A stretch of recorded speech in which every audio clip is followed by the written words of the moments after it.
가자 지구에 대한 공습은 밤낮을 가리지 않습니다. 군중들 사이에서 무릎을 꿇고 있는 사람들, 이들이 이스라엘 스파이라고 말하는 남성.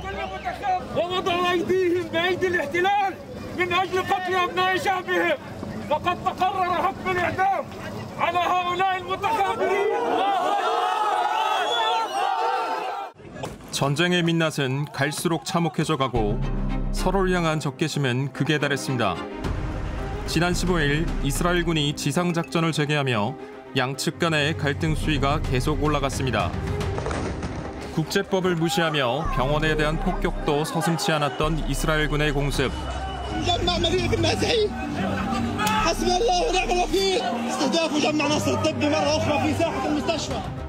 의도적인 공습이란 비판이 확산되는 가운데 병원 내부 CCTV를 통해 의료진 폭격 장면도 생생히 포착이 됐습니다. 50명 이상이 부상을 당했고 의료진과 현장의 기자들을 포함해 사망자는 22명에 달했습니다. 공습의 흔적이 생생히 남아있는 나세르 병원. I'm standing outside Nasser Hospital in Khan Yunis. It's visited by hundreds of patients every single day. 가자시티에서 넘어온 부상자들까지 더해 복도는 병상으로 변했고 의료진은 24시간 당직을 서야 할 수준에 이르렀습니다. 가자시티 공습으로 칸 유니스 병원까지 오게 된 의사 아부 씨. 소화기내과 전공이지만 그를 찾지 않는 곳이 없습니다. وبتعاني انه في شح في وجود الادويه والعلاجات والمستلزمات الطبيه اللازمه لخدمه الاطفال وخدمه المرضى في قطاع غزه علما بانه هذه المستلزمات غير متوفره حاليا بشكل كامل. 전쟁의 폭격은 아이들이라고 비켜가지 않았습니다. 이 전쟁은 무슨 의미일까?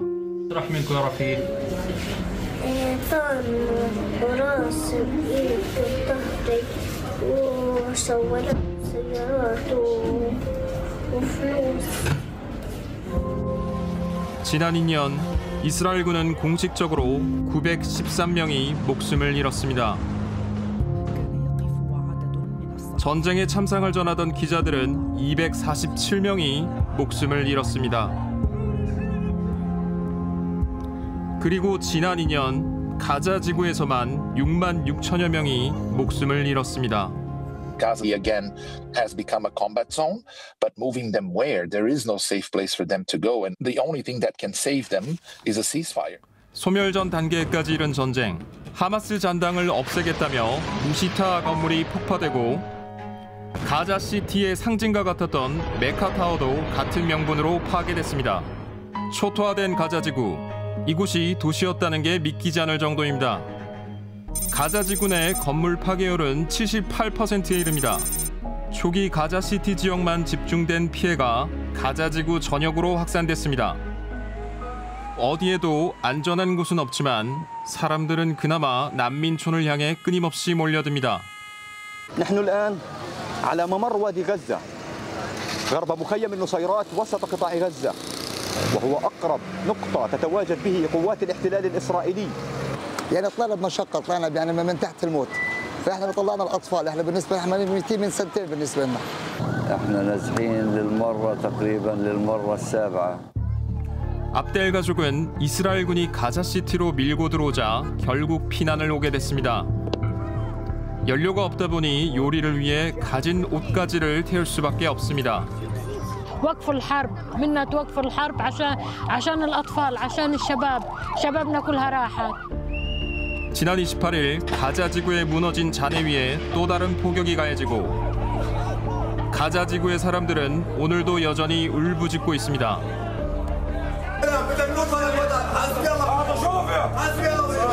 من الذي أباح ذلك؟ ما هذا العالم الأصم الظالم؟ لا نناشد عالما فنفضنا أيدينا من هذا العالم منذ زمن. 전쟁의 민낯은 잔인함 그 자체네요. 그리고 평화 말고 차라리 죽고 싶다라는 방금 팔레스타인 주민의 그 말이 너무나 마음 아픕니다. 예, 진짜 저도 이제 보면서 참 내내 마음이 좀 무거운데요. 예. 가자 지구 같은 경우는 이미 식량위기 최고 단계인 기근 상황에 있습니다. 네. 예, 저희 이제 통신원이 취재한 병원에서는요. 얼마 전에 이제 생후 2달 된 아기가 이제 영양실조로 사망하는 일이 있었죠. 네. 그래서 저렇게 이제 뼈만 남은 이제 말씀으로 전해드리기도 너무나 좀 참혹한 그런 맞습니다. 모습인 것 같습니다. 아이들이 무슨 죄가 있나요? 네, 그러니까요. 네. 그리고 이제 지금 전투 중단 명령이 내려졌다고는 하지만 몇 시간 전에도 이제 가자 남부에서는 이스라엘군 폭격으로 인해서 어린이 2명이 사망했다는 소식이 들리고 있습니다. 아, 그래요? 네, 여전히 좀 안심하기에는 이른 것 같습니다. 아, 진짜 하루빨리 전쟁이 끝나야 할 텐데 말입니다. 앞으로는 어떻게 되는 건가요? 네, 앞으로 이제 진행될 내용은요. 29일 발표된 평화 구상안에 따라 진행이 될 겁니다. 그래서 협상을 또 할 거고요. 총 20항목 중에 현재 양측이 제안에 동의하는 순간 군사작전을 이제 중단한다는 제3항이 충족된 상황인데 앞으로 72시간 내에 하마스가 이제 인질을 풀어낼 수 있을지 거기에 이제 달려 있는 것이죠. 네, 지켜봐야겠습니다. 저는 또 이제 네타냐후 총리가 평화 구상안을 받은 것이 또 놀랍게 여겨졌었거든요. 왜냐하면 워낙에나 전쟁 의지가 확고하지 않았습니까? 우리 트럼프 대통령이 바뀌었어요. 바꾸겠다. 네, 이제 마음이 바뀌었습니다. 아, 대통령이 바뀌었다. 네, 그러니까 그동안에는 이스라엘 편을 열심히 들어줬는데요. 이젠 전쟁을 끝내야겠다는 결심이 쓴 것 같습니다. 네, 왜 그런 걸까요? 그 무엇보다도 지난 9월 9일에 이스라엘이 까타르 도하를 공습한 게 결정적이었던 것 같습니다. 아주 이거를 잘 드러낸 사진이 한 장이 있는데요. 이 사진을 보시면은 이 트럼프 대통령이 지켜보는 앞에서 네타냐후 총리가 까타르 총리에게 전화를 거는 장면인데요. 사과문을 읽으면서 쏘리라고 사죄까지 했습니다. 그래서 이제 원래 평화 구상안에는 이스라엘은 카타르를 공격하지 않는다라는 조항이 있었는데 그걸 뺐다고 합니다. 그렇군요. 나타냐후도요. 트럼프 대통령이 변한 걸 느꼈을 겁니다. 이번엔 찐으로 트럼프가 화났을 것이다. 그렇게 아마 생각을 했을 것 같고요. 분했다고 하더라고요.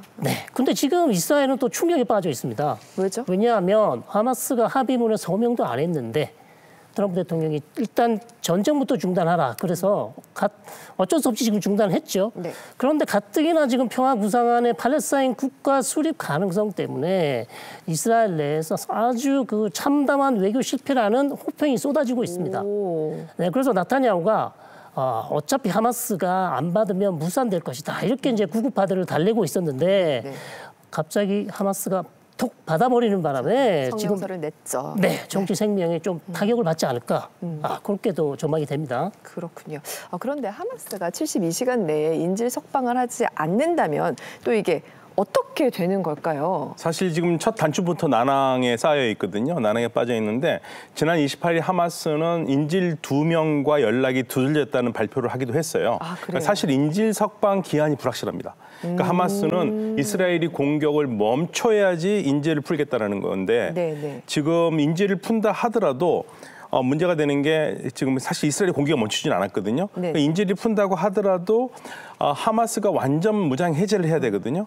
그런데 항복으로 간주를 할 거란 말입니다. 전투원들이요. 그래서 지도부가 야 무장 해제를 해라 하더라도 전투원들이 따르지 않고 다른 무장 조직으로 옮겨갈 가능성이 있어요. 상부의 지시를 안 듣는다. 아니 그럴 수도 있는 거예요? 네, 그렇긴 한데 아직 뭐 지금 휴전이 안 됐다고 보실 수도 있는데 제 생각에는 이스라엘이 방어적 공격을 한다 그랬기 때문에 아마도 방어적 공격을 했을 수도 있고요.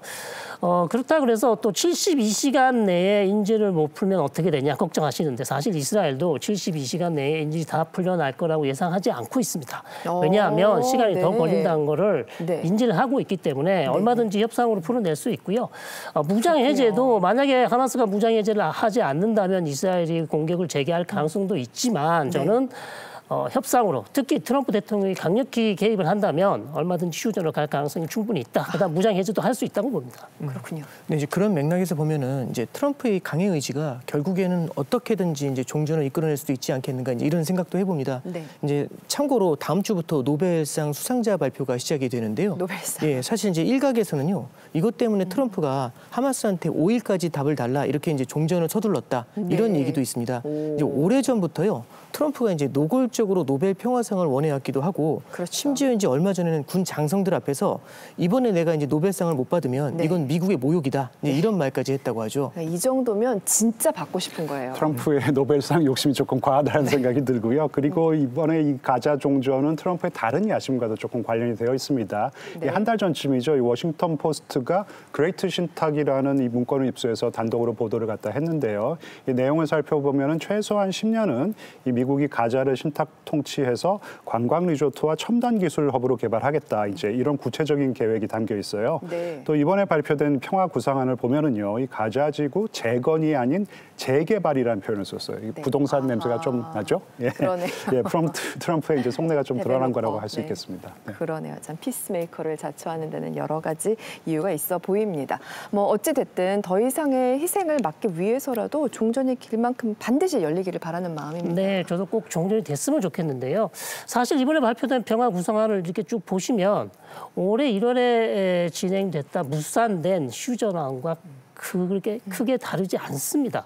네, 결국 그렇죠. 이렇게 동의할 거를 이스라엘은 1년 가까이 전쟁을 끌어오면서 수만 명의 목숨만 잃은 의미 없는 전쟁을 한 게 아닌가. 네. 그래서 나타냐후의 어떤 정치적 목적을 위해서 전쟁을 끌어가지 않았냐 이렇게 좀 의심도 됩니다. 맞아요. 근데 사실 전쟁을 시작한 하마스의 잘못이 굉장히 크지요. 하마스도 절대 비난에서 벗어날 수 없고요. 네. 다만 이번 평화 구상안을 보면은 누구도 가자 지구를 떠나는 것을 강요하지 않는다라고 얘기 나와 있어요. 네. 사실 슬픈 얘기인데요. 이전에 트럼프 대통령이 가자 지구 개발을 얘기하면서 주민들은 다 나가야 된다고 그랬거든요. 맞습니다. 뭐 중동에. 네. 근데 이제 그걸 안 나가게 됐으니까 네. 이것만으로도 큰 소득이라고 생각하기 때문에 네. 이번엔 평화안이 이루어져야 되거든요. 네. 근데 평화안이 이루어진다고 해서 중동에 평화가 오는 건 아닙니다. 왜냐하면 여전히 이란 핵 문제를 둘러싸고 미국이 군사력으로 압박을 하는 지금 모습이 계속 펼쳐지고 있거든요. 네, 그래서 네. 언제 어디서 또 무슨 일이 이란에서 생길지 모르기 때문에 네. 일단 이 팔레스타인에서 평화가 먼저 와야겠습니다. 네, 중요합니다. 부디 평화의 바람이